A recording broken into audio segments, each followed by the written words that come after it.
apenas estacionó entre lo que salió del auto hasta la iglesia, hasta el templo, podía uno ver que era una dama que tenía problemas. Así que Roberto le dio bienvenida a la joven, le dijo, en esta iglesia nos vestimos con lo mejor para Dios. Ese fue su recibimiento.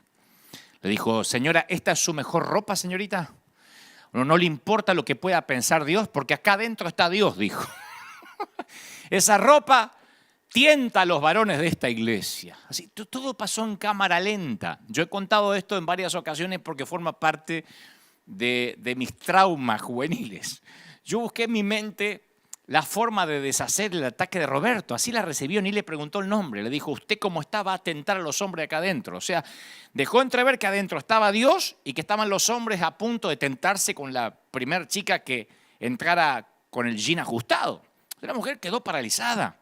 Yo pensé en sonreír, decir en voz alta, que no te intimide el viejo Roberto, está un poco loco. O pensé en reírme en las carcajadas y decir, es una cámara oculta, sonría y tome asiento. Aunque mi parte más oscura quería salir corriendo. Pero no hice nada de todo eso. Me acuerdo que permanecí ahí congelado de rabia, de coraje, sin saber qué hacer. La mujer se pegó media vuelta, caminó hacia su viejo auto y se fue. Y no la volvimos a ver. Roberto dijo, hija del diablo, ya va a necesitar de Dios. Pero eso no fue lo peor. Lo peor es que salió el pastor a la puerta, todavía el servicio no había comenzado, y Roberto le contó el incidente, le dijo cómo estaba vestida, y el pastor le dijo, hiciste muy bien, porque esto no es un burdel. La gente tiene que aprender a vestirse si quiere entrar para adorar a Dios.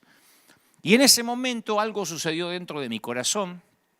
Ante Dios, yo hice varias promesas que me propuse cumplir durante el resto de mi vida.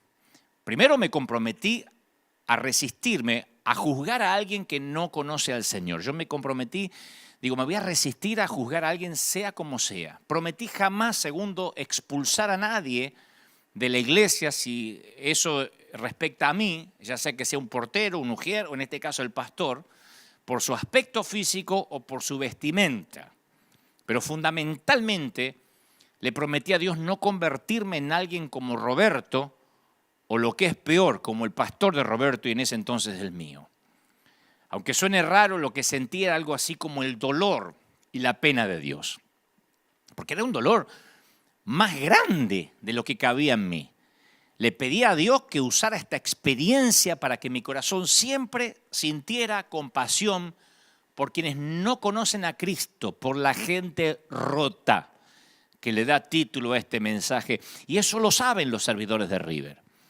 Los servidores de esta iglesia saben que soy, por lo general, alguien amable, cordial, pero si algún día quieren verme enojado o sacado de las casillas, tengo que presenciar que maltratan a alguien en la puerta por su vestimenta, por su manera de ser, porque no coincide su peinado con lo que sería una iglesia, porque la Biblia narra en más de una ocasión que el Señor justamente se codeaba, hablaba con todo ese tipo de gente rota. Eso es la iglesia.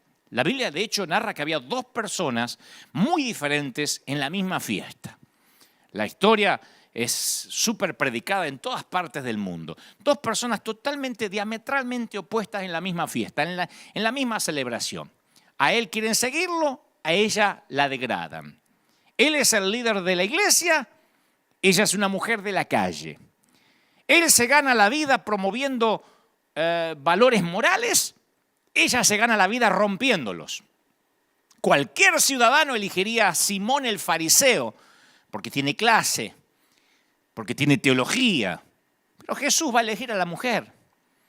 Simón va a pensar, ¿quién dejó entrar a esta mujerzuela a este lugar? De la misma manera que Roberto miró con desdén a aquella dama que yo no sé si tuvo otra oportunidad de acercarse a una iglesia cristiana. Yo no creo que si estoy necesitado de Dios, al llegar a una iglesia me dicen que mi vestimenta no le va a agradar a Dios o que va a tentar al sexo opuesto, yo tendría muchas dudas en volver o en regresar. Y la palabra dice que Simón piensa algo similar. No sabe si echarla a ella o al sirviente que la dejó entrar. Y en Lucas 7:36 está el episodio donde dice, un fariseo invitó a Jesús a comer con él. Jesús entró en la casa y se sentó a la mesa.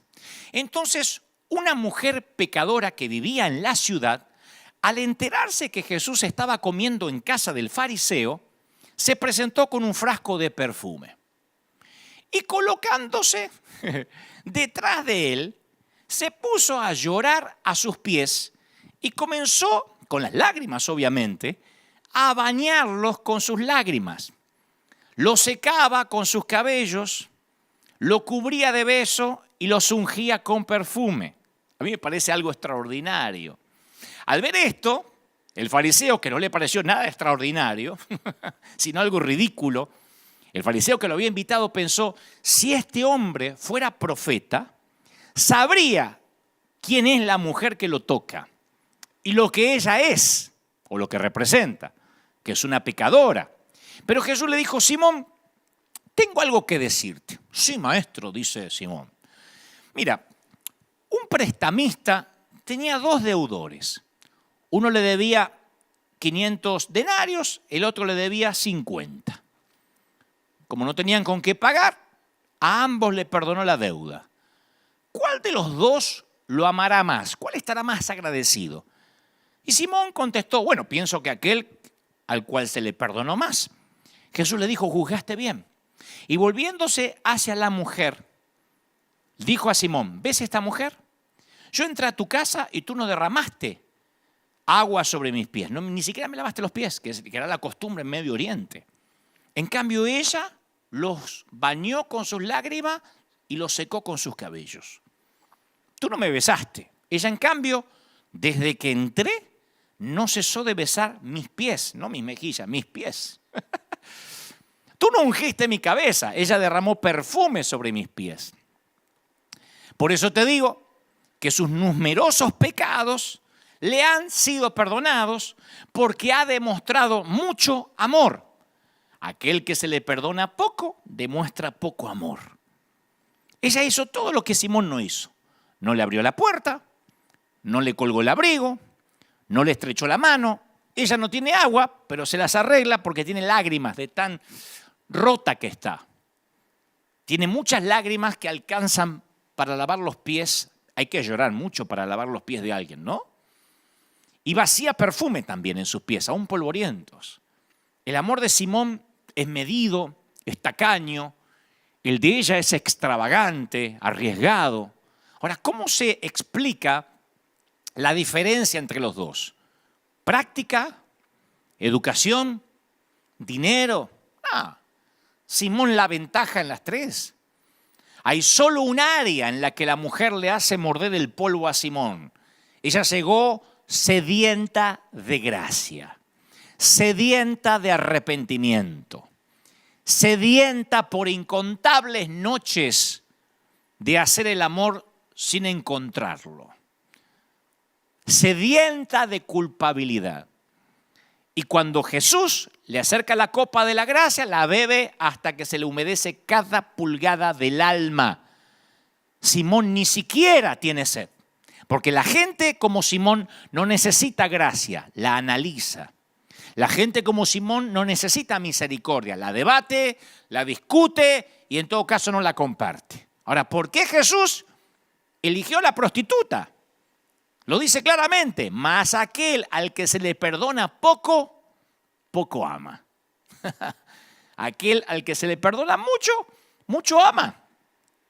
En otras palabras, no podemos dar lo que no hemos recibido. Muchos quieren amar a la fuerza, apretar la mandíbula y decir, ay, no lo soporto, no la soporto, pero vean, voy a amar a mi suegra. No lo soporto, pero voy a besar al vecino. No lo aguanto, pero lo voy a abrazar igual. Pero el secreto para amar no es ese. El secreto para amar es recibir amor. Nosotros le amamos a Él porque Él nos amó primero, dice 1 de Juan 4:19. Entonces, ¿quieres aprender a perdonar? Bueno, piensa en las veces que recibiste perdón. Perdónense mutuamente. Así como Dios los perdonó a ustedes en Cristo, dice Efesios 4:32. Pablo le escribe a la iglesia de Éfeso y dice, ese es el secreto para aprender a perdonar. Saber que uno es perdonado. Isaías 61:10 dice, en gran manera me gozaré en Jehová. Mi alma se alegrará en mi Dios porque me vistió con vestiduras de salvación. Me rodeó de manto de justicia. Me fascina eso. Como a novio me atavió, como a novia adornada con joyas. Isaías declara lo que el Señor hace cuando ama, viste, redime. ¿Conoces a alguien que necesita un manto de amor? ¿Alguien que necesita ser cubierto con misericordia? Digo, ¿alguna vez oíste a buitres o a chacales humanos destrozar el testimonio hablando mal de un siervo de Dios? Yo muchas veces. La pregunta es, ¿te quedaste callado cuando no tenías nada bueno para decir porque querías protegerlo con un manto de amor? Dijiste, bueno, si no tengo nada bueno para decir, me quedo callado. O dijiste, uy, sí, yo vi un videíto, te lo comparto. O donde el fulano dice una herejía y empezaste a divulgar la equivocación ajena. No digo que pase, pero yo sé que esto no pasa con la gente que mira este servicio, pero en algunas partes, gente que no mira este servicio, yo sé que hace eso. ¿No sería maravilloso que apenas acusan a un hombre de Dios, a una mujer de Dios, a un ministro, salir a toda la iglesia o las organizaciones que dicen nuclearnos a decir, te metes con uno de nosotros y te metes con todos? ¿No sería espectacular? ¿No sería buenísimo que esas entidades que nuclean las iglesias y que a veces se jactan de decir nosotros tenemos no sé cuántas iglesias bajo nuestra cobertura, dijeran tocas a uno y tocas a todos? ¿Se imaginan una unidad así? Esa unidad no se muestra en desayunos de pastores, Esa unidad no se muestra en una reunión eventual de tanto en tanto en un estadio, en un lugar. No, esa unidad se muestra al cubrir y al levantar nuestros caídos. Sería fabuloso que si así como muchas veces se sacan comunicados para despegarse del leproso o del que dijo una frase poco feliz o para despegarse del que metió la pata, sacaran comunicados para decir es nuestro herido. Cuidado, porque somos familia y somos muchos. Aún la mafia se defienden entre sí. Aún los carteles de la droga, los que manejan los carteles, se defienden entre sí porque a su manera tienen códigos. Y no estoy haciendo apología de los carteles. No estoy haciendo apología de la delincuencia. Lo que digo es que yo veo como muchas veces organizaciones hasta políticas tienen sus códigos. Sería extraordinario que cubriéramos con amor, que ante la duda cubriéramos con amor. El querido Juan Carlos Ortiz siempre me dice, mira querido, cuando llegue al cielo, yo prefiero haberme equivocado por dar gracia y por amar que haberme equivocado por hacer justicia y odiar. O sea que si me voy a equivocar, prefiero equivocar amando. Eso es lo maravilloso cuando uno está consciente que recibió mucho amor y tiene que dar mucho amor. Porque todos somos gente rota, como dice el título de este mensaje. Yo hablé esto en muchas ocasiones, pero sentí fuertemente, mientras preparaba el mensaje durante esta semana, que en este día especial, en este día del Padre en particular, Dios me volvía a decir, vuelve a hablar acerca de la gracia bien entendida. Génesis 3:21 dice, y Jehová hizo al hombre y a su mujer túnicas de pieles y los vistió. Yo tengo un mensaje llamado El Vestidor de Dios, donde profundizo respecto a esto, que Él fue el primer sastre en la mayor muestra de amor. No los vistió Adán y Eva, Gianni Versace, ni Giorgio Armani, ni Hugo Boss, ni Oscar de la Renta, ni Carolina Herrera. El creador del universo los vistió. Y no es que les tiró la ropa así, sino que como una mamá le dijo, quédate quieto, Adán, a ver cómo te queda. Dios los cubre con un manto de amor, aun cuando ellos meten la pata. En la historia que todos conocemos, es el padre que sabe que va a echar al hijo de la casa, pero dice, abrígate. A mí me fascina eso. Abrígate, te estoy echando, pero abrígate antes de salir a la calle que hace frío. Alguien dijo, amo tanto a ese hombre que cada vez que lo mando a volar le digo, espérame que te acompaño. Vieron que a veces hay personas que aman tanto que lo mandan a pasear al otro y dicen, pero espera que voy contigo a donde te mandé. Bueno, Dios está haciendo algo similar. Los está echando del huerto, pero los abriga, no los deja ir desnudos. No dice, ¿qué me importa? Pecaron que se vayan desnudos. La primera reacción del padre al pródigo es cambiar su ropa. El hijo dice, papá, yo he pecado contra el cielo, he pecado contra ti. No soy digno de ser llamado tu hijo. Y el padre le dice a su siervo, saquen el mejor vestido, el mejor vestido. No dijo, dale la ropa del último de los empleados. Fíjate si hay algo viejo ahí en el warehouse, en el galpón. No, el mejor vestido. Y vístanlo. Y pónganle un anillo también. Y calzado en sus pies. A mí me fascina eso de tapar, de cubrir, de proteger. Porque es algo que como cristianos tenemos que heredar. Años atrás, en esas mismas iglesias donde yo me crié, que no reniego porque fueron parte de mi niñez, en esa iglesia donde estaba Roberto, que no es su nombre real, pero ahí estaba, y como él había unos cuantos, estaba de moda enseñar a la iglesia respecto a la vestimenta modesta, porque era el signo o el símbolo externo de santidad, cómo te vestías.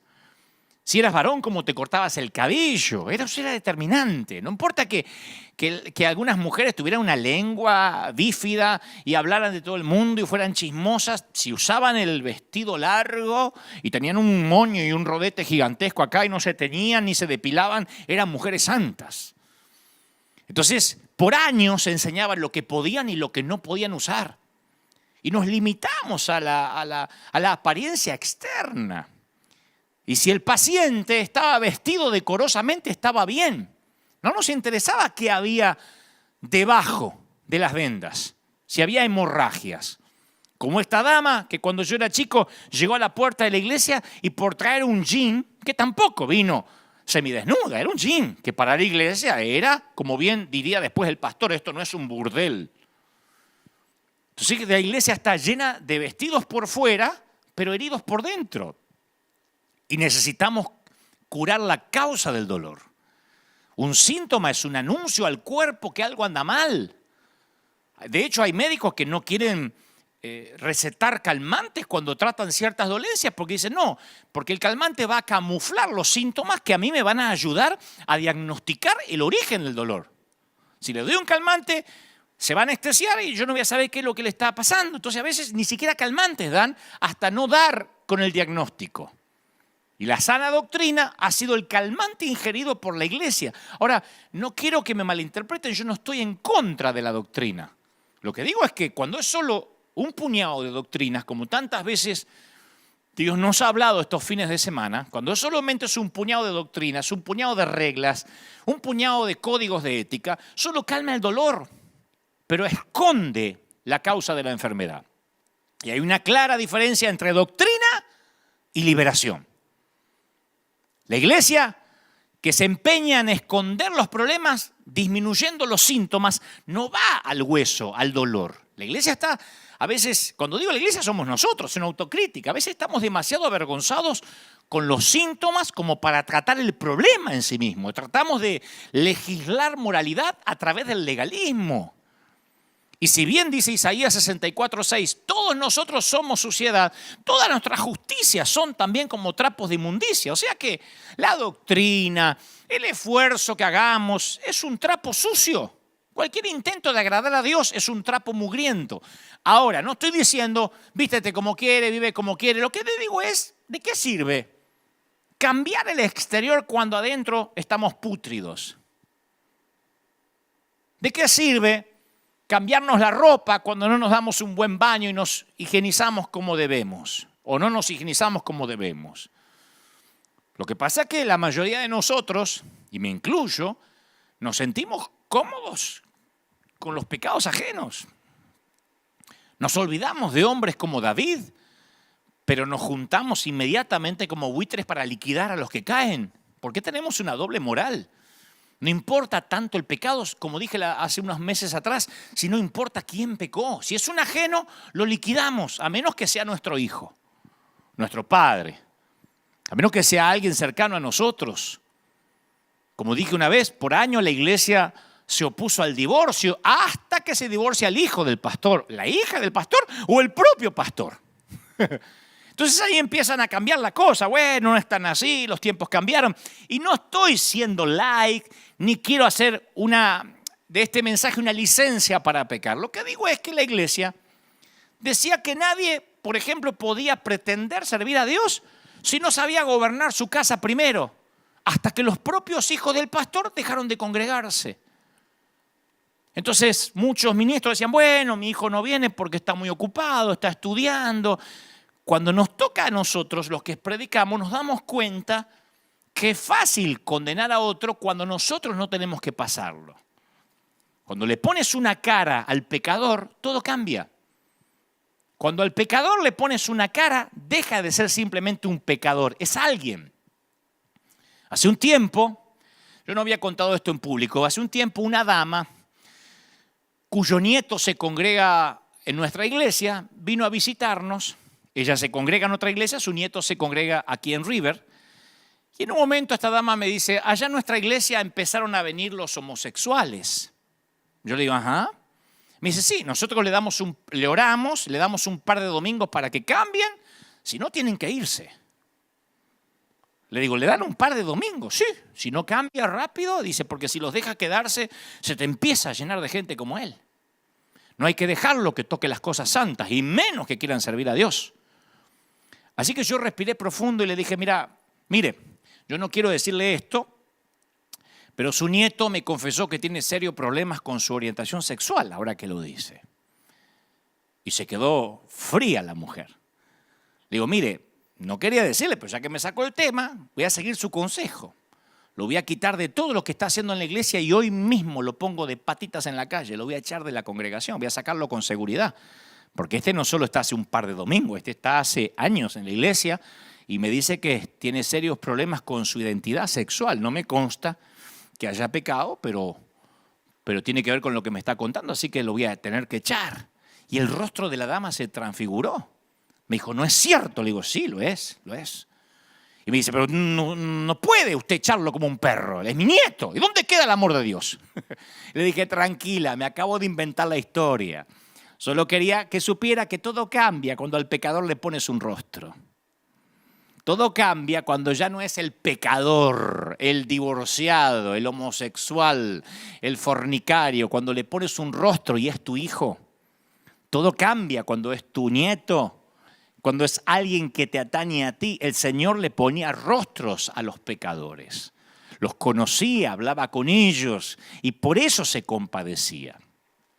A mí me llamó mucho la atención cuando en su momento Cristian Castro, el cantante, vino un par de veces aquí a River Arena por curiosidad, porque lo trajo la novia de ese entonces, no lo sé.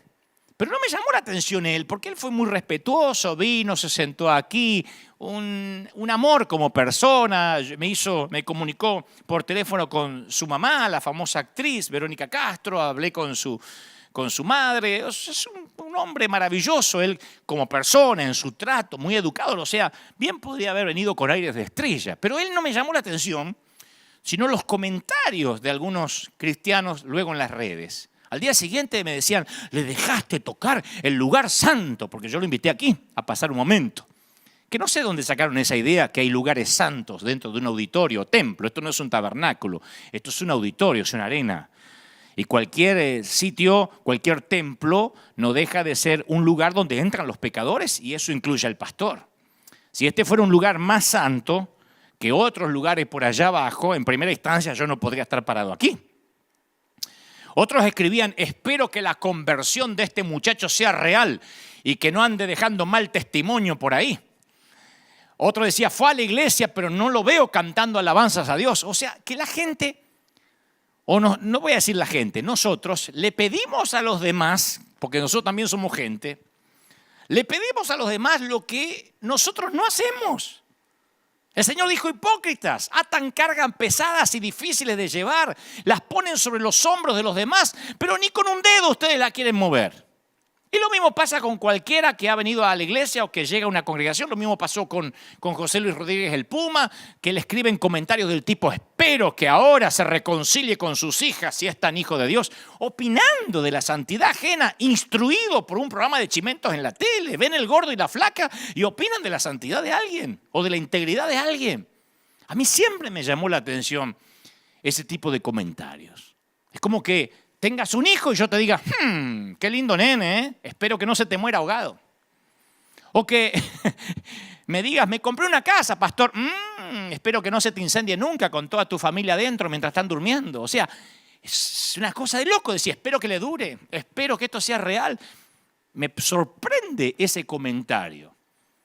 Estos personajes o cualquiera, estoy mencionando personas que pueden ser famosas, a lo mejor por el ámbito artístico, estoy hablando de personas en situación de calle, de prostitutas, de gente que llega a la iglesia buscando ayuda. Pueden venir 1000 veces, pero la religión nunca termina de absolver y de perdonar a la gente rota.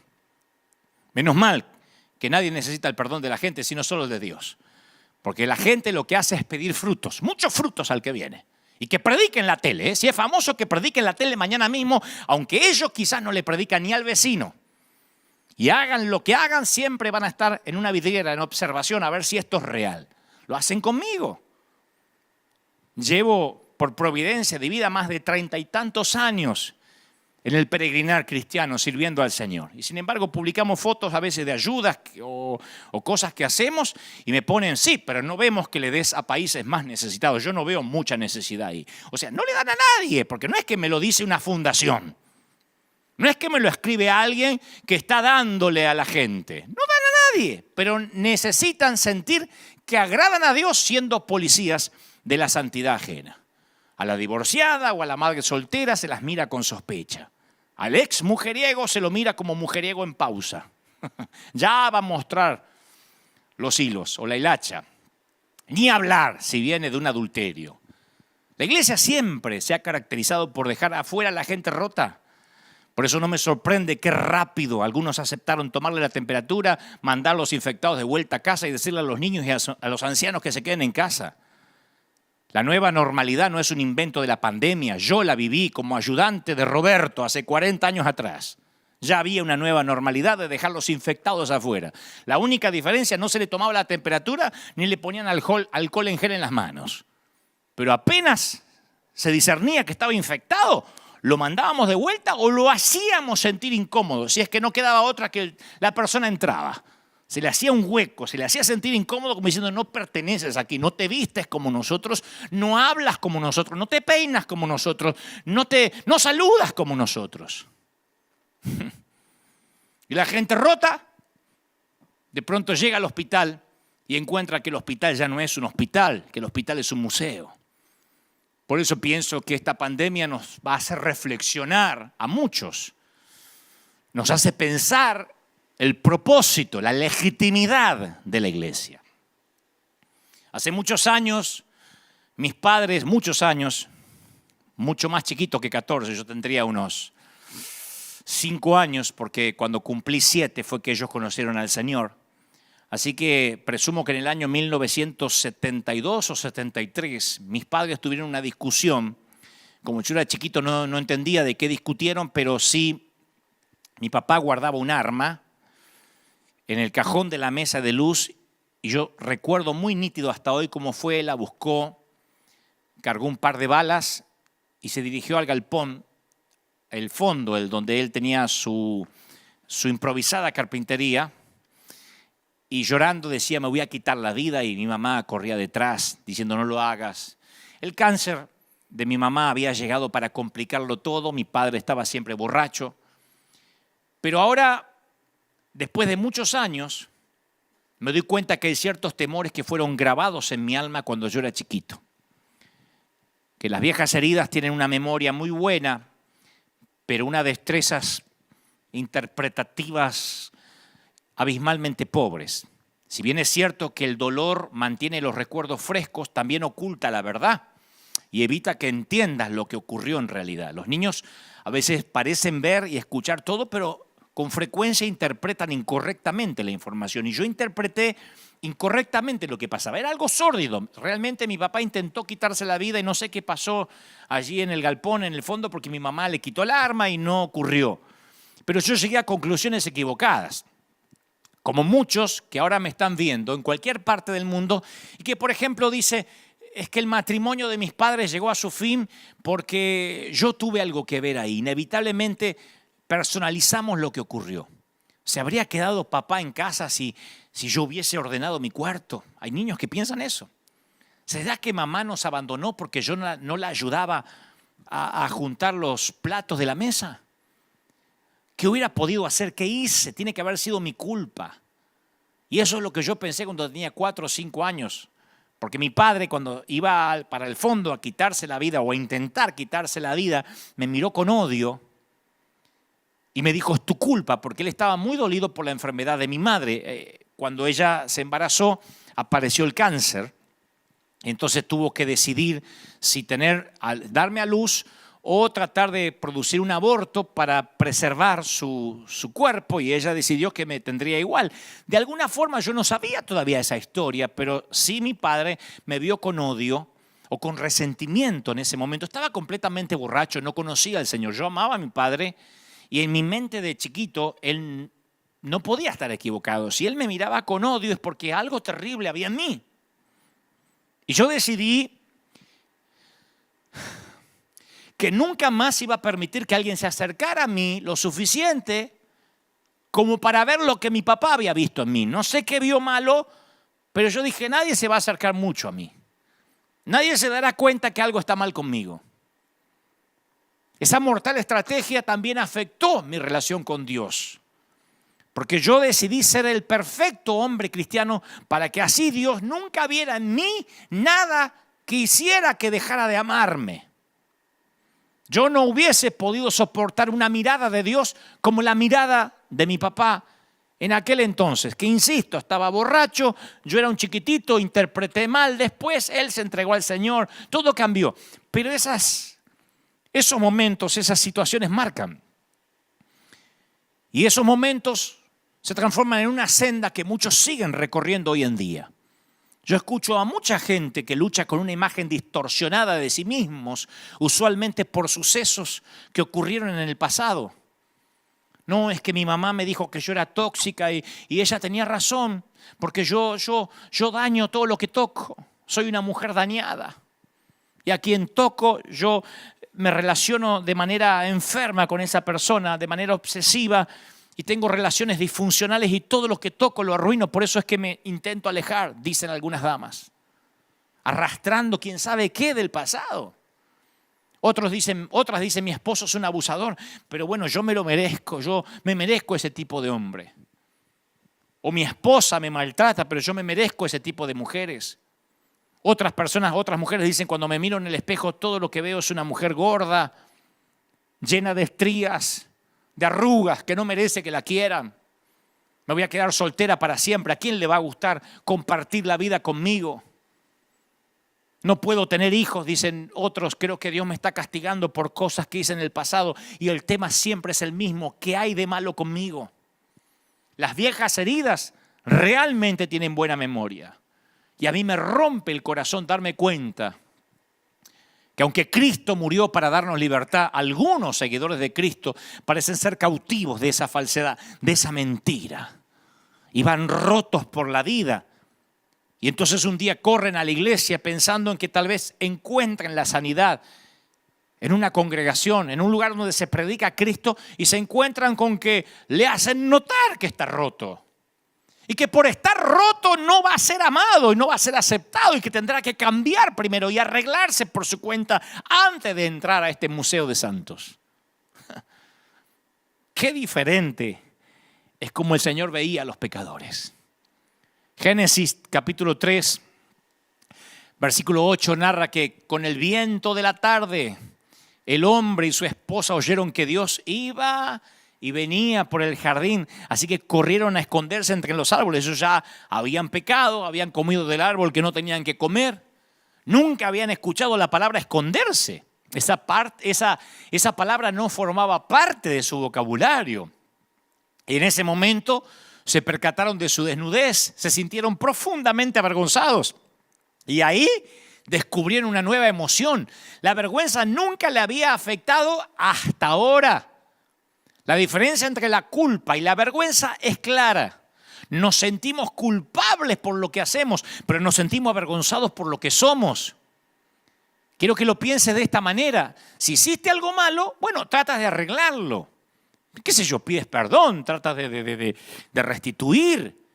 Pero si en lo profundo de tu alma crees que eres algo malo, como yo pensé durante mucho tiempo que algo mal estaba conmigo, ¿qué vas a hacer con eso? ¿Conoces esa sensación de tener vergüenza de acercarte a Dios? Yo la conocí casi toda la primera parte de mi juventud. Yo pensaba siempre que Dios me miraba con odio, que algo mal había en mí. Y ahora Adán y Eva tienen ese instinto que a mí me parece familiar.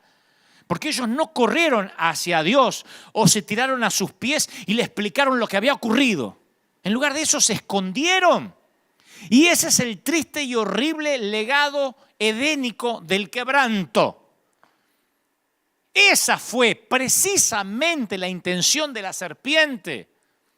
Romper la relación especial, la camaradería que existía entre Dios y su creación y sus hijos. Una de las cosas que más le he repetido en esta década a nuestra gente aquí en la iglesia es: mientras más grande sea el lío, más rápido vengan a la iglesia. Una vez, hace relativamente poco, fui a una boda y me encontré con un muchacho que se congregaba aquí, que tuvo un serio problema matrimonial, se divorció y un día desapareció. Y ahí estaba en la boda, porque resulta que vino para estar con quien se casaba. Y cuando me vio, se quedó petrificado. Me acerqué y le digo: te pido un favor, no dejes de venir. No importa lo que hayas hecho. Pero yo estoy al timón de un hospital de gente rota. Lo que menos quiero es tener gente sana. No me interesa llenar la iglesia de matrimonios perfectos. Lo que me interesa es predicarle a matrimonios en crisis, o a los que rompieron el matrimonio, a los divorciados, los demás que creen que son sanos. No me interesa. El Señor dijo: yo no vine para los sanos, vine para los enfermos. Por eso a mí no me cuaja esta nueva normalidad de los gobiernos de decirle a la iglesia quién entra y quién no entra a la iglesia. Porque ojalá dijeran que entren los enfermos y que los sanos se queden afuera. Eso yo lo hubiese aceptado. De verdad. Si hubiesen dicho: los que están sanos que se queden afuera y los enfermos bajo su responsabilidad que entren todos, eso hubiese querido que ocurra. Aunque después alguno va a poner: y si eres tan valiente, ¿por qué no vas a un hospital? Claro que fuimos a orar por gente enferma con el COVID-19 y no nos pasó nada. Porque mayor es el que está en nosotros, mayor es nuestro llamamiento. Y si tengo que perecer, que perezca, dijo Esther cuando fue a ver al rey. Si se trata de un llamado que es más importante que la vida, lo diré tantas veces hasta que quede claro. Pero trágicamente, la confianza que se rompió en el Edén dificultó muchísimo que corramos a Dios cuando metamos la pata. Cuando metemos la pata y menos que corramos a la iglesia. Cuando sientes que has caído, que has fallado a Dios de alguna manera, ¿cómo uno responde? ¿Cómo respondes? La mayoría de nosotros quiere esconderse. ¿Qué decimos? No voy más a la iglesia con la que me mandé. No, yo no tengo cara para ir a adorar a Dios. Fíjense el subconsciente colectivo cómo nos dice que hay que tener cara de santo para adorar a Dios. Ahora los pecadores no pueden adorar a Dios, tienen que adorar a los santos. Para mí entonces que no adora a nadie. Fíjense cómo el subconsciente colectivo nos engaña, que decimos: no, cuando yo me sienta mejor voy a ir a la iglesia. Yo ahora tengo una vida que la verdad, si voy a la iglesia, Dios me fulmina, ¿no? Te fulmina a lo mejor el religioso, el fariseo, pero Dios no. Dios va a mandar a que te pongan el mejor vestido, aunque todavía huelas a puerco. Alguno podrá decir que esto es liberalismo, humanismo, pero esto es Biblia, esto es teología pura. Nosotros somos los que queremos huir, tratar de enmendar las cosas o arreglarlas un poquito por nuestra cuenta. Luego entonces, luego que arreglemos todo, entonces iremos a Dios y le explicaremos todos. Pero eso no resultó en el Edén, no resultará ahora. Ellos no pudieron ocultarle a Dios que estaban rotos y desnudos. Y yo sé que tú también te has estado escondiendo en ese sótano húmedo por mucho tiempo. Cuando el día comenzó a refrescar, el hombre y la mujer oyeron que Dios andaba recorriendo el jardín. Y entonces corrieron a esconderse entre los árboles. Adán y Eva no sabían cómo enfrentar su fracaso. Y nosotros tampoco. No nos escondemos ya tras los árboles, pero tenemos formas más sofisticadas de lidiar con la culpa. Algunos anestesiamos la culpa. con una botella de tequila, con una hora de pornografía en internet. Y la culpa desaparece mientras que dura el happy hour, pero después aparece cuando regresamos a casa. Otros niegan la culpa. Pretenden que nunca tropezaron, ingenian un plan para encubrir la mala decisión, una mentira lleva a la otra, ajustan la segunda historia para que se ajuste con la primera historia y piensan cómo puedo seguir manteniendo esta farsa. Tercero, son los que minimizan la culpa. Bueno, no nos equivocamos, nos extraviamos un poco, nos dejamos llevar por un momento, nos desviamos un poquito. Cuarto, enterramos la culpa. La escondemos detrás de un montón de trabajo, de un calendario de actividades, y mientras más ocupados estamos, menos tiempo nos queda para pasarlo con las personas que odiamos, o sea, nosotros mismos. Hay que llegar bien cansado a la cama para no mirarnos al espejo. Otros castigan la culpa. Conozco mucha gente que se lastima, se azota a sí misma, no usa látigos, entonces usa reglas. Largas reglas de cosas por hacer, ritos que acatar, penitencias dolorosas, disfrazadas de sana doctrina. Ora más, estudia más, ofrenda más. Estuve 40 días ayunando, creyendo que eso va a agradar a Dios, pero no es el ayuno prolongado lo que agrada a Dios si el corazón no es correcto. Otros evitan mencionar la culpa, no la sacan a colación, no le digas a la familia, mucho menos que se entere el pastor. Mantén todo muy superficial, cruza los dedos para que el monstruo de la laguna de la culpa se mantenga en lo profundo. ¿Cómo estás? ¿Bien? ¿Cómo estás? Hay gente que se pone la risa de Joker y así va por la vida. Otros desvían la culpa. Atacan a sus hijos, tienen explosiones de carácter, se desquitan con el cónyuge, le gritan a los empleados o al otro conductor. Otros neutralizan la culpa, deciden que nunca van a cometer un error, nunca más. Crean la foto de la familia perfecta y son cristianos perfectos, sacan muchas selfies y viven para las redes. Se mantienen al control, porque todos los días suben fotos amorosos en las redes, parecen los Ingalls. Y compensan su error no tolerando los deslices ni las metidas de pata ajenas. Son los que dicen, yo cuido el testimonio. O sea, ellos creen que el testimonio es lo que se ve, no lo que son. Capaz que son parejas que se llevan como perro y gato, pero se sacan una foto para dar un testimonio que no existe, que es un falso testimonio. Como verán, los arbustos varían, pero siempre están allí los árboles donde la gente se esconde para que la iglesia no se entere que están rotos. Miren qué locura. Es como entrar a un hospital y decir que no se enteren que estoy enfermo, que no se enteren que estoy enfermo. ¿Y para qué vas al hospital? Adán y Eva se escondieron detrás de las hojas de higuera, de arbustos, de mentiras. Y no ha cambiado mucho. Nunca, escucha esto, nunca has sido ni más ni menos salvo que el momento que fuiste salvo por primera vez. Aunque esto cause urticaria en la teología de alguien. Puedes creerlo o no, sé lo que te digo por experiencia con el Señor. Ninguna mala acción descuenta tu salvación. Ninguna buena acción la enriquece. Tu salvación no tiene que ver contigo, sino con la cruz. No te ahogues en la cloaca de tu propia condenación.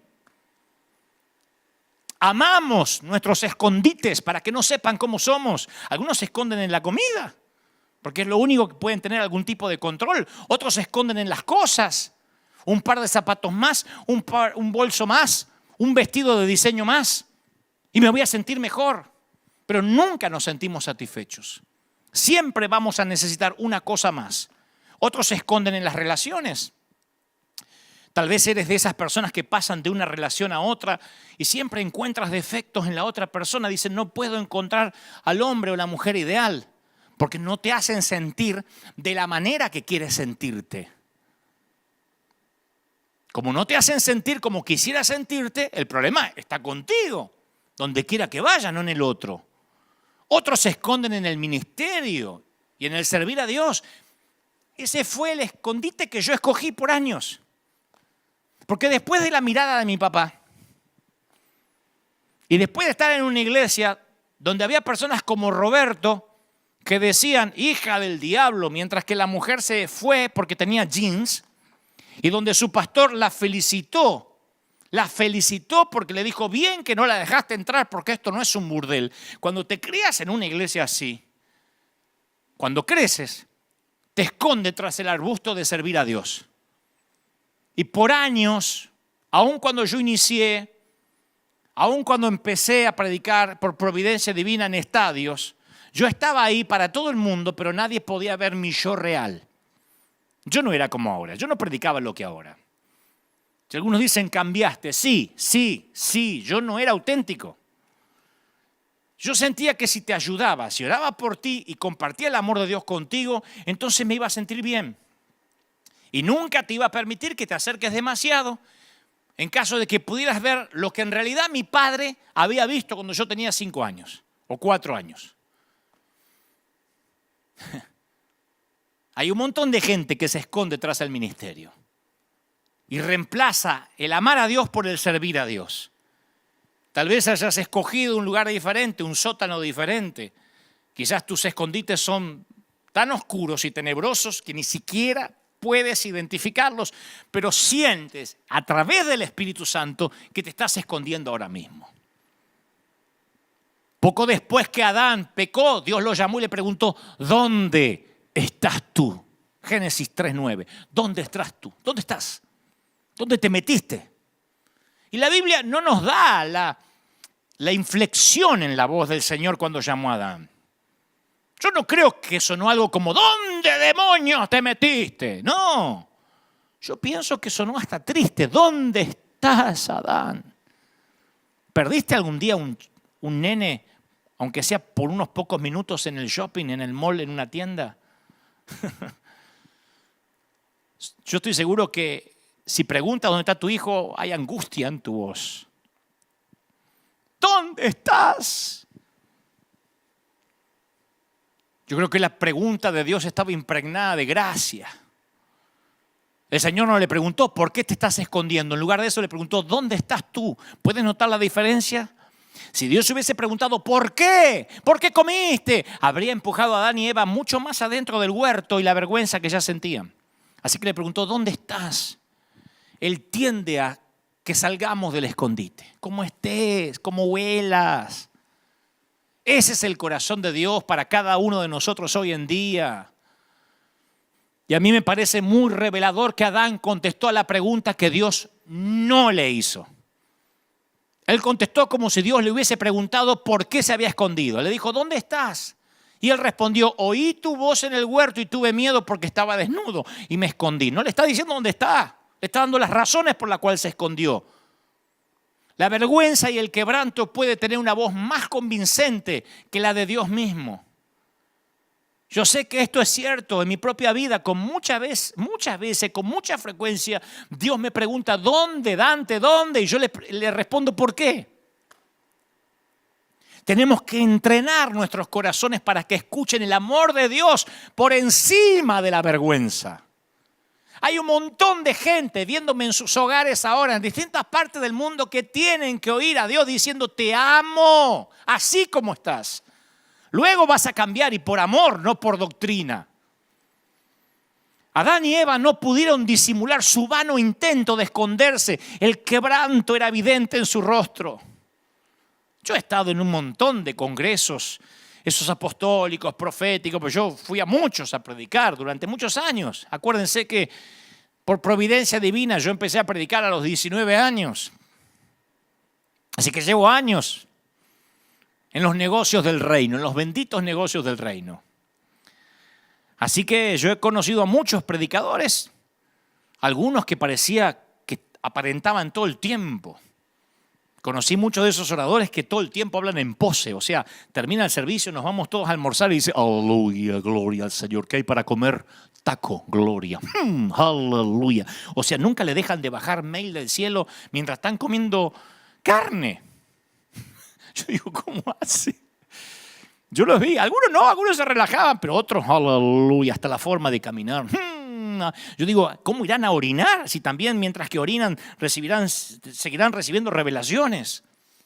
Parece que tienen el WhatsApp de Dios. Pero muchos de ellos, al conocerlos más, al hacerme algunos amigos de ellos, me di cuenta que eran niños inseguros.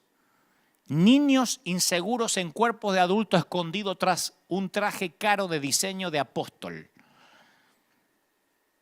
Niños inseguros escondidos tras un traje. Preocupados, no todos, algunos de esos inseguros, preocupados si se los mencionaba o no, preocupados en mostrar que son tan públicos que necesitan seguridad privada porque alguien los quiere secuestrar, qué sé yo. Pero esas simples hojas de higuera no ocultan el dolor. Y menos sirven para ocultar el quebranto. Cuando nuestro Padre amoroso vio el patético intento de Adán y Eva por cubrirse, Él dijo, eso no va a ser suficiente. La Biblia dice que Jehová hizo al hombre y a su mujer túnicas de pieles y los vistió. Los vistió, no mandó que un ángel los vista. No dijo, a estos tipos no los quiero ni ver. Agarrá que un ángel les tire un poquito de ropa y que se manden a mudar. Él los vistió. De hecho, si serían cubiertos, algo tenía que morir para que ellos sean cubiertos, porque los vistió con pieles. ¿De dónde salen esas pieles? ¿De animales? Miren qué metáfora más hermosa de Cristo, quien vertería su sangre para cubrirnos a todos. ¿Dónde sacó las pieles? No las sacó de un closet. Algunos animalitos tuvieron que morir para que ellos se vistieran con pieles que no eran sintéticas, Ya no tienes que esconderte. Eres amado tal cual eres. Qué lindo decirle a la gente, no necesitan ponerse una máscara. Si Dios te ve tal cual eres, no tienes que pretender estar bien siempre. Si te atreves a probarte este atuendo que Dios ha hecho para ti, te darás cuenta que está bien, que a veces estés mal. Yo tengo un mensaje que se llama, está bien que no estés bien. Y aunque parece un juego de palabras, lo tenemos que aprender. Mi padre no tenía razón. Yo no ocasioné el cáncer de mi mamá. Yo era un bebé, yo no podía decidir nacer o no nacer. Pero aún así necesité que Dios me cubriera y me hiciera olvidar la vergüenza y me quitara la culpa. Y obviamente hiciera que pudiera amar a mi padre. Los últimos versículos de Génesis 3 siempre tuvieron un impacto profundo en mi vida. Yo solía leerlos como una especie de juicio, pero ahora que empiezo a ver la Biblia con ojos nuevos, veo que es un versículo o un episodio lleno de gracia. Porque Génesis 3:22 dice que Jehová dijo, he aquí el hombre es como uno de nosotros, ahora sabe el bien y sabe el mal. Pues que ahora no vaya a alargar la mano y tome también del árbol de la vida y coma, porque va a vivir para siempre. Y lo sacó del huerto del Edén para que labrase la tierra en la que fue tomado. Dios dice, este ya sabe el bien y el mal. Si come del árbol de la inmortalidad no se muere más. Entonces echó al hombre y lo puso al oriente del huerto del Edén y puso querubines y una espada encendida para guardar el camino del árbol de la vida. Puso a un ángel... Ese era un Jedi, con una espada para que no se acercaran más. Tú dices, ¿y a dónde está la gracia en ese pasaje? ¿Dónde hay amor ahí? ¿Cómo estos querubines, centinelas y una espada de fuego puede pretender mostrar gracia? Sí, la respuesta está que Dios dice, para que no alargue la mano y tome del árbol de la vida y coma y viva para siempre. ¿Te puedes imaginar qué habría pasado si Dios les hubiese permitido a Adán y Eva quedarse caídos en el jardín y comer del árbol de la vida?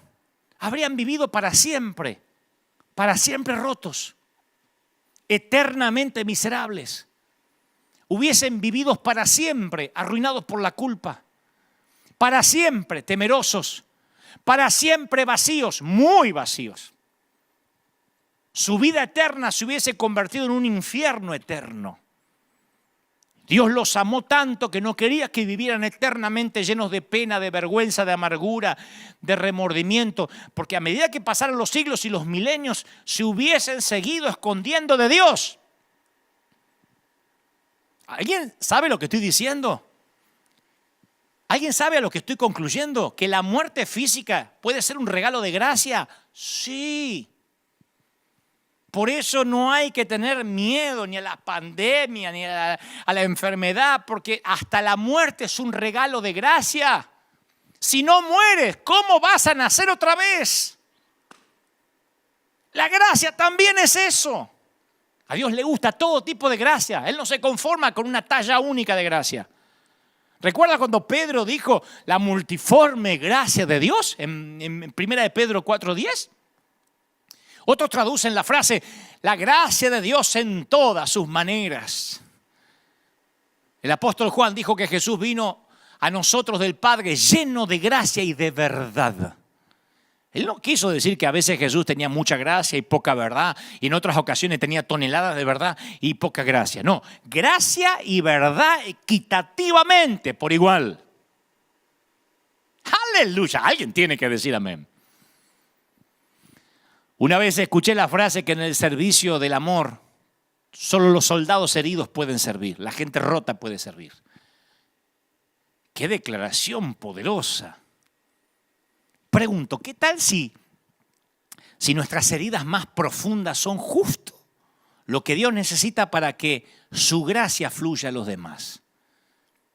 ¿Qué tal si Roberto, el que empezó el mensaje tarde no sabe qué Roberto estoy hablando, pero qué tal si Roberto, nombre ficticio por supuesto para preservarle la identidad si aún vive, hubiese sido consciente de lo roto que él estaba? Hubiese tenido gracia hacia la mujer rota que llegó. Pero él se consideraba perfecto. Él guardaba la sana doctrina porque se cortaba el pelo a lo militar y usaba una corbata bataraza así gigantesca con una gallina peleando con un cóndor así grandote. Y decía, aleluya, gloria a Dios. Y un pañuelo de 4 puntas que se le asomaba. Y el pastor estaba orgulloso de él. Así que él no tenía por qué tolerar gente rota. ¿Qué tal si en lugar de tratar de arreglarnos a nosotros mismos, nos presentamos rotos e imperfectos como somos para ser usados como Él quiera? ¿Ah? ¿Qué tal si el quebranto que le pedimos a Dios que repare, capaz que es un regalo de Dios? ¿Qué tal si esas heridas que le imploramos a Dios que sane, las cargas que le suplicamos que renueva, son justo lo que nos capacitan para servirle y para tener empatía?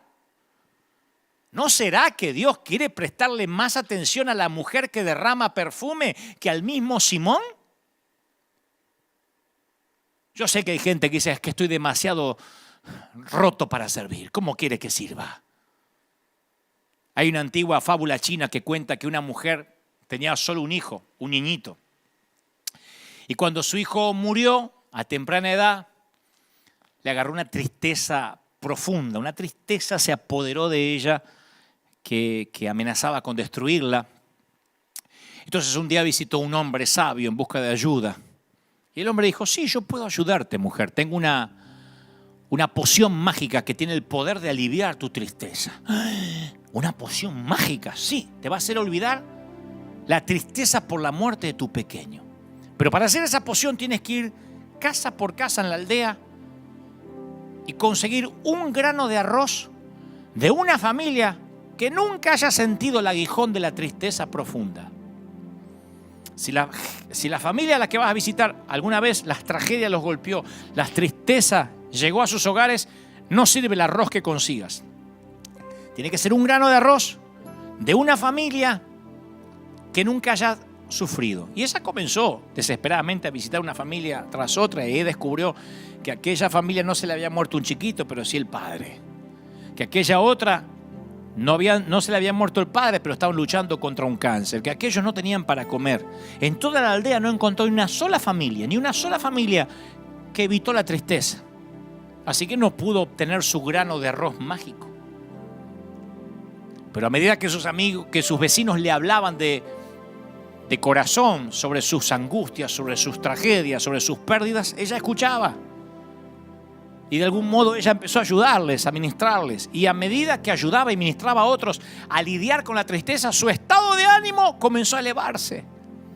Para cuando había recorrido toda la aldea, había dejado de tener lástima de sí misma, porque se había dado cuenta que todos estaban rotos en algún punto. ¿No será que eso nos falta a la iglesia? ¿No será que los templos se cerraron por un tiempo para aquellos que somos iglesia nos demos cuenta ahora que todo el mundo está roto, que muchas veces dejamos afuera a quien no debimos haber dejado afuera. Cuando le pones rostro al pecador, ya no es un pecador, es tu hijo, es tu padre. Me acuerdo que una vez vino a pedirme consejería a alguien que había metido la pata feo, ya por segunda o tercera vez, si no me equivoco. Y no me podía mirar a los ojos. Y no podía ni hablar, se ahogaba en llanto. Y le dije, mira, no tenés que contarme nada de tu vida, pero si me dejás te voy a contar un poco de la mía. Y le conté algunos momentos oscuros míos. Y le dije, ¿sabés qué descubrí? Que Dios vive muy cerca del suelo, pegadito a aquellos que estamos rotos. Y alzó la vista y me miró a la cara. No es coincidencia que Dios haya puesto nuestros conductos lacrimales en nuestros ojos, ¿eh? El dolor tiene que ser visto a veces. Y oré por él antes de que se vaya. El servir en medio de nuestro quebranto es un hermoso regalo de gracia. No todo el mundo lo entiende, pero cuando te encuentras roto en las manos del Maestro, nunca, jamás volverás a vivir la ilusión de que estás en tu propia fuerza o entero. Y en el servicio del amor, solo los soldados heridos podemos servir. Es fascinante cuando vas con miedo a hablar con tu líder y tu líder te dice, pará, mírame, yo también pasé por lo mismo o estoy pasando por lo mismo. Hace poco yo le comenté a un hombre de Dios alguna situación personal y cuando empecé a hablar pensé que él iba a querer chismear un poco más. ¿Y cómo? ¿Y esto? Contame. Me dijo, ey, pará. A mí me pasa igual. Le digo, ¿en serio? Sí. Así que nos abrazamos. Es maravilloso encontrar otro soldado que te cuenta que a lo mejor está pasando un momento triste y lejos de dejar de respetarlo, de mirarlo sin autoridad, dije, wow, si antes te admiraba, ahora te admiro más. Por eso dije en un momento hoy, ¿no sería maravilloso? Lo voy a decir otra vez, que las organizaciones que nos nuclean, que las denominaciones que dicen representarnos, apenas la prensa como buitres se abalanzan contra un pastor, salten y digan, ojo que es nuestro herido, independientemente si metió la pata o no. Ojo que es nuestro, se meten con uno, se meten con todos. Acá la iglesia sabe que yo soy así. Se meten con uno, se meten conmigo. No, pero no sabés lo que hizo y es de River. Te metes con él, no toques a mis hijos. Te metes con uno y te metes con todos. Y te metes conmigo. Y te metes con el Dios al que sirvo. En cambio, los que se sienten enteros están siempre del otro lado de la doctrina. Los que somos llamados a servir, llevamos nuestras heridas bien. Las cicatrices tienen una belleza especial. El llamado nunca oculta las cicatrices. Los que miran siempre finito saben que yo tengo los dedos torcidos. Porque se me torcieron por alguna razón. Y yo siempre oculté durante muchos años la mano porque me avergonzaba. En las conferencias de prensa metía esta mano debajo. Pero me di cuenta que las cicatrices son la historia de tu vida. Tengo otra cicatriz inmensa aquí de cuando era chiquito y le fui a sacar la comida a un tremendo perro, un Doberman negro. Ese día aprendí que a los Doberman hay que dejarlos comer solos, principalmente si tienes 5 años. ¿Quién no tiene heridas no ha peleado ninguna batalla? Yo suelo hasta desconfiar de la gente que no muestra heridas o que no tiene heridas. Porque las heridas de la vida son una placa de honor. Las heridas muestran que no te retiraste, que fuiste la resistencia, que no te rendiste. Muchas veces yo me enfrento a la encrucijada en la cual tengo que decidir si permanecer o retirarme de al lado de hombres de Dios que a veces fallan, que tienen fallas morales, que meten la pata, que dicen cosas poco felices, que se equivocan y van ahí los buitres y le editan un videíto en YouTube y ya le ponen apóstata, hijo del diablo. Muchas veces yo tuve que debatirme si alejarme o acercarme. La mayoría no quiere ni siquiera sacarse una foto con ellos. Porque la gente empieza a criticarte con quien te saca fotografía, ¿no? Menos mal que no había Instagram, ni había selfies en los tiempos de Jesús, sino lo hubiesen crucificado mucho antes, no hubiese permanecido 3 años de ministerio. A los 2 meses que se hubiese hecho viral una foto con la samaritana, lo hubiesen liquidado. Pero Dios me dijo más de una vez, el líder permanece donde otros se retiran. Así que yo decidí ser amigo de los infectados. No es que ando buscando infectados para ser amigos. Si yo era amigo de antes y mete la pata, ahí estoy, lo saben. Lo saben, no me dejan mentir mis amigos. Aun cuando los fariseos dicen, ¡ja! Dime con quién andas y te diré quién eres. Lo dicen como si fuera una frase bíblica. Los que no conocen a Jesús. Hace poco un ministro profundamente herido me dijo, gracias por hablarme y amarme a pesar de mi fracaso público. Y luego agregó, ¿vos sabés que la mayoría se aleja del fuego y vos corres hacia el fuego? Me dice, ¿te gusta hacer lío, Dante? Le digo, no, me gusta ser amigo de mis amigos. Y como dijo alguna vez Max Lucado, algún día puede que yo también necesite gracia. Y me aseguraré de sembrar gracia. Porque si yo ando por ahí sembrando justicia, no querré cosechar justicia. Yo no quiero justicia para mí. No reclames justicia. Tú no sabes lo que quieres cuando reclamas justicia. Pide gracia, pide misericordia. La inteligencia por sí sola, sin que esté implicado el corazón, puede ser peligrosa.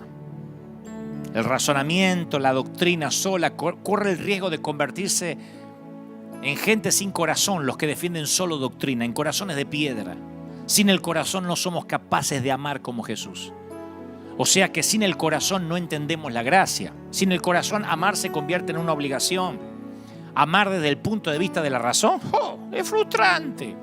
El amor se convierte en una lista de tareas pendientes. Así que para amar tenemos que pensar y también sentir. Tenemos que escuchar la razón y también las emociones. Tenemos que dejar que la cabeza y el corazón trabajen juntos. No hay dicotomía. Es la única forma de incorporar ese amor perfecto a nuestras vidas imperfectas. El amor nos cambia la mente. Dejar que tu corazón tome parte de la conversación va a ser una revolución para tu forma de pensar. A eso se refería Pablo cuando decía, sean transformados mediante la renovación de la mente. Tú no puedes ser una persona crítica y un dador de gracia al mismo tiempo. Si vas dando lecciones por ahí de superioridad moral, seguro que a ti te juzgarán del mismo modo. Ahora es posible que aunque hayas experimentado la gracia de Dios en algún momento, no sientas el amor de Dios en todo momento. Y ahí es cuando caemos en la costumbre de intentar ganarnos la gracia. Es como si nos encontráramos en una búsqueda para establecer nuestro valor, para establecer nuestra valía, para merecerlo. Y esa búsqueda infructuosa hace que sea imposible que podamos amar como Jesús. ¿Por qué? Porque no podemos darle gracia a los demás cuando no recibimos esa gracia para empezar. Cuando estamos ocupados, ganándonos la aceptación de Dios, empezamos a pensar que todos deben ganársela también. Y juzgamos. Y nos empezamos a sentir superiores moralmente. Pero a quien poco se le perdona, poco ama. Dijo Jesús en la casa de Simón.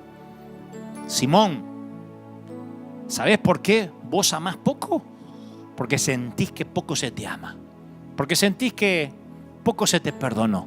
Cuanto más gracia recibimos, más amor damos. Yo no soy un predicador de gracia porque eso es divertido y llena la iglesia.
Cosmic hearts forever bound. In your love, my home I found.